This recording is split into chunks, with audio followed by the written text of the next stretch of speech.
बिस्मिल्लाहिर्रहमानिर्रहीम। अस्सलामुअलैकुम friends, welcome to my channel cooking with Fatima. कैसे हैं आप सब? उम्मीद करती हूँ आप सब अपने अपने घरों में खैर खैरियत से होंगे, कुछ आबाद होंगे, इससे मुस्कुराते होंगे।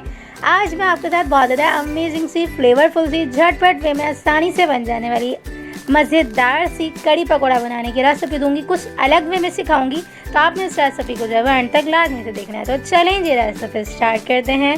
बिस्मिल्लाहिर्रहमानिर्रहीम। सबसे पहले हमने एक पैन के अंदर तकरीबन भी 1 प्याली भर के यहाँ पर हमने तेल ऐड कर देना है। पैन के अंदर यहाँ पर हमने 1 टीस्पून बराबर यहाँ पे मेथी दाना ऐड कर देना है। 1 टीस्पून यहाँ पर हम जो है वो हल्दी पाउडर ऐड कर देंगे। 1 टेबल स्पून भर के यहाँ पे हम जो है वो लाल मिर्च पाउडर ऐड कर देंगे। थोड़ा सा अच्छा सा मिक्स करेंगे तेल के अंदर। जब भी अच्छे से भुनने के लिए स्टार्ट हो जाएगा ना, तो इसके अंदर हम यहाँ पर 1 गिलास भर के पानी ऐड कर देंगे। और जब पानी इस तरह से बॉयल होना स्टार्ट हो जाएगा ना, तो हमने फ्लेम को जो है बिल्कुल लो टू मीडियम रख देनी है। जब ये अच्छी तरह से मसाला भुनने लग जाएगा, इस स्टेज पे आ जाएगा ना, तो इसके अंदर हम 1 टेबल स्पून नमक शामिल कर देंगे। अच्छे से मिक्स करेंगे। जब मसाला हमारा अच्छे से भुन जाएगा, सिर्फ ये 3 मसाले इस टाइम पे हमने ऐड करने हैं और 1 टीस्पून यहाँ पे हमने मेथी दाना ऐड करना है। अच्छे से जब ये मसाले अच्छे से भुन जाएंगे ना, तो हमने फ्लेम को बिल्कुल ऑफ कर देनी है। फ्लेम को हमने इस टाइम पे जो है वो ऑफ कर दिया हुआ है। यहाँ पर हमने तकरीबन भी जो है वो 200 ग्राम के करीब यहाँ पर हमने जो है वो बेसन ऐड कर दिया हुआ है। तकरीबन यहाँ पर हमने जो है वो दही ऐड कर देनी है। आप चाहें तो लस्सी भी ऐड कर सकते हैं। कुछ लोग लस्सी ऐड करते हैं, लेकिन दही थोड़ी सी खट्टी वाली होगी ना, तब भी अमेजिंग सी बन के रेडी होगी। ज़्यादा खट्टी भी नहीं बनाया करें फिर जो खाई ना जाए। तो मैंने यहाँ पे तकरीबन भी 300 ml के करीब दही और 200 ml यहाँ पर मैंने बेसन ले लिया हुआ है। अच्छे से मिक्स करेंगे। फ्लेम को बिल्कुल ऑफ रखने के बाद ये प्रोसेस करेंगे, यानी कि मसाला जब हम फ्लेम ऑन करके भून लेंगे ना, उसके बाद फ्लेम को ऑफ कर देंगे और ये दही और बेसन को अच्छे से फेंट लेंगे तमाम मसाले के अंदर। जब तमाम मसाला और तमाम बेसन दही अच्छे से जो है वो फेंट जाएगा ना, तो इसके अंदर हम यहाँ पर पानी ऐड कर देंगे। तो ये तमाम प्रोसेस मैंने जो है वो फ्लेम ऑफ करके किया है। तो यहाँ पर मैंने बेसन को अच्छे से भून लिया हुआ है। हमने तकरीबन भी जो है वो देगची भर के यहाँ पर हमने पानी ले लिया हुआ है, क्योंकि जब बेसन गलता है, पकता है ना, तो इसमें बहुत ज़्यादा टाइम लगता है। तो इसलिए हमने देगची भर के जो है वो यहाँ पर पानी ले लिया हुआ है। आप अपने हिसाब से भी ले सकते हैं। यहाँ पर मैंने 1 लीटर के करीब पानी ऐड कर दिया हुआ। अच्छे से मिक्स करेंगे। तकरीबन भी इसे हमने 1 से 1.5 घंटा के लिए पकने के लिए छोड़ देना है। जब तक हमारी कड़ी जो है वो पक के रेडी हो रही है 1 से 1.5 घंटे तक, तब तक जो है वो हम अगले प्रोसेस की तरफ बढ़ेंगे। लेकिन ये आहिस्ता आहिस्ता बिल्कुल दम वाली फ्लेम पे जब इस टाइम पे आ जाएगी, ये इस स्टेज पे आ जाएगी ना, तो हमने फ्लेम को जो है वो मीडियम टू हाई फ्लेम पे रख के ये तकरीबन भी 1.5 घंटा तक जो है वो मुस्तकिल पकती जाएगी। ये आपके ऊपर डिपेंड करता है, आप ढक्कन बंद करके पकाएं या आप जो है वो ढक्कन खोल के पकाएं। तो मैंने इसे जो है वो ढक्कन खोल के ही पकने दे दिया था। तो इस तरह से ये होता है, इसका जो मॉइस्चर है ना वो उड़ता जाता है और ये आपकी अमेजिंग सी कड़ी बन के रेडी हो जाती है। तकरीबन भी आधा घंटा से 20 मिनट तक आप इसे जो है वो ढक्कन खोल के पकाया करें। उसके बाद ढक्कन बंद करके मुस्तकिल जो है वो 1.5 घंटा के लिए पकने के लिए छोड़ दिया गया। तो देख सकते हैं आप, एक बॉयल आ जाने के बाद कितने अच्छे से जो है वो पकने स्टार्ट हो चुकी हुई है। अब हम इसे जो है वो पकने के लिए छोड़ेंगे और अगले प्रोसेस की तरफ बढ़ेंगे। यहाँ पर हमें तकरीबन भी जो है वो 100 ग्राम के करीब यहाँ पर हमने बेसन ले लिया हुआ है। इसके अंदर हम जो है वो कुछ मसाले और कुछ सब्जियाँ ऐड कर देंगे।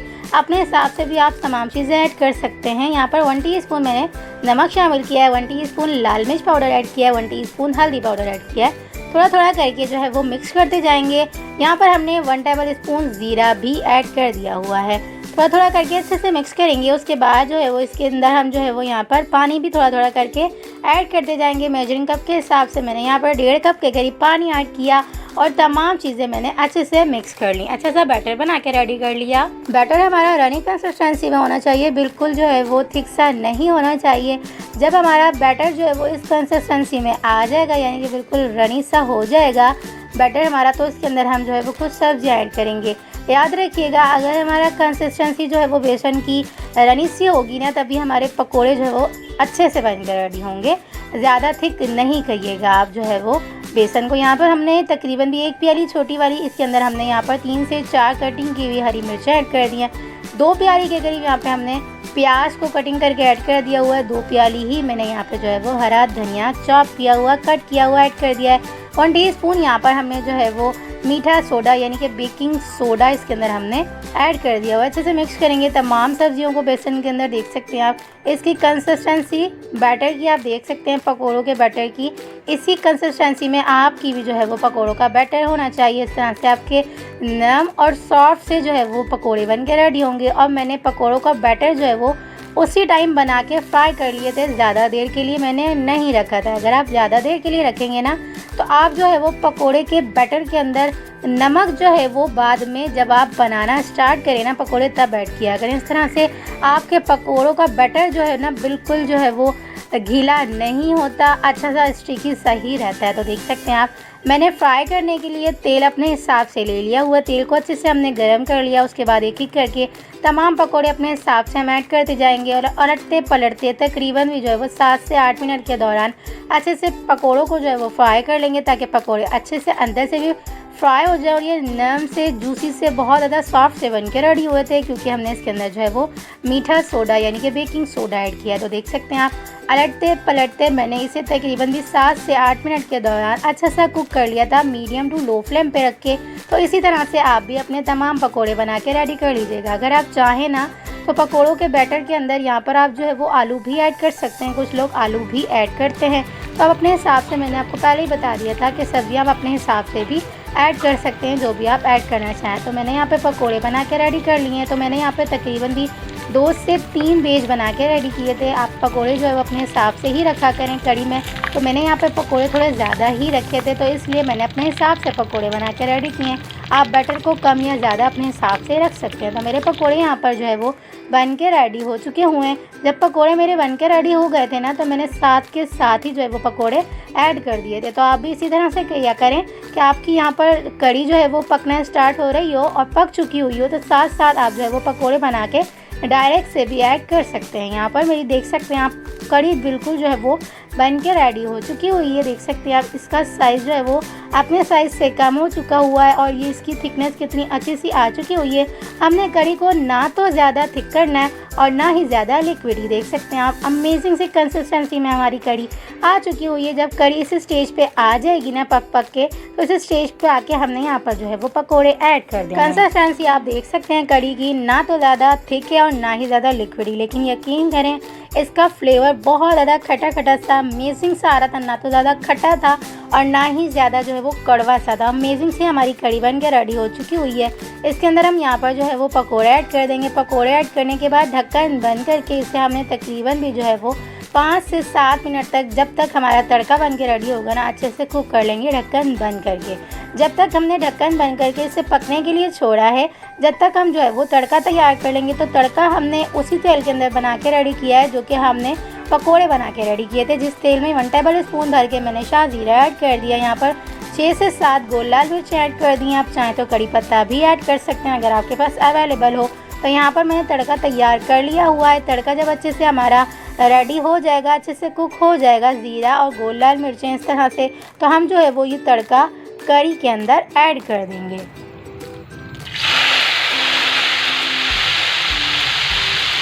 कितनी अमेजिंग सी हमारी कलरफुल सी बहुत ज़्यादा जो है वो डिलिशियस सी कड़ी बन के रेडी हो चुकी हुई है। ढक्कन तकरीबन 3 से 4 मिनट के लिए बंद करके छोड़ देंगे और फ्लेम को हम बिल्कुल जो है वो मीडियम टू लो कर देंगे।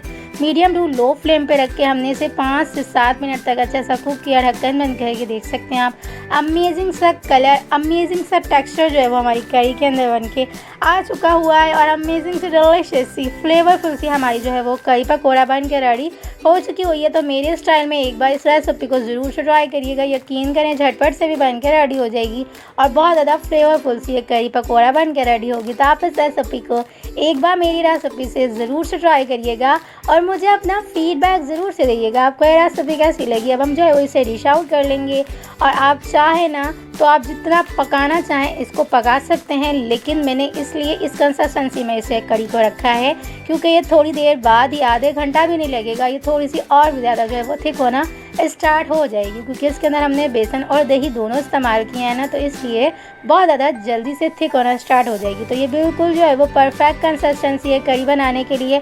तो आप इस रेसिपी को मेरी रेसिपी से एक बार ज़रूर से ट्राई करिएगा। तो चैलेंज मिलते हैं नेक्स्ट वीडियो में। जब तक अपना ख्याल रखिएगा, मुझे दुआओं में याद रखिएगा।